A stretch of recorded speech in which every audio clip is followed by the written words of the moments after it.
Hey, everybody! All right, welcome back. Thank you for following us. Please keep pushing the like, but sharing also the video. Follow us. We are here today in SA. You can see we started already planting. Here with me is Andy. He's our grower and partner. And here we go, Andy. Beautiful. He's a fantastic man. And he looking after all the crops for us. And he told to us when we did plant these beautiful, beautiful plants. We plant this in end of July. Oh, beautiful. Yeah. How's it going so far? So far so good. Yeah. Yeah, was a bit cold and also, yeah. So, but happy with the stages, so yeah. So we're happy where we can see big flowers, good color, nice thick stem. What do you do right now? I can see some pruning is happening.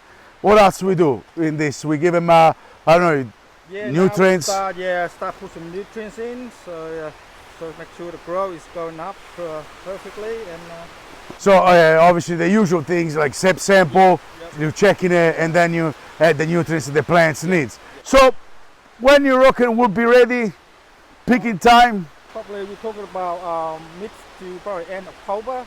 End of October. Yeah. Fantastic. So the first end. So this end will be ready, say, to be picked. So now they're just flowers, big size flowers, nice color, and they will in end of October will be ready for to be picked. Yes. Beautiful. And the plant at full growth will get up here. What we're expecting as a production out of how many hectares is this? So 1 point, what is it? This house only? This 1.2. 1.2, yeah, okay. And well, that's it, I suppose, for now. Well, thank you very much, Andy. Now, I saw a few plants, they don't look very happy. I can hear them call me. So Andy and I, we're going to look these plants and go, baby, why you not happy? Why you not in? Boo, boo, boo, boo, boo, boo, boo. Have a bit of conversation and we make them happy. All right? So thank you very much. Please do not forget to push the like, not just for me, also for Andy, but for these beautiful plants, to share the video. And I love you all. I'll see you next time. See ya.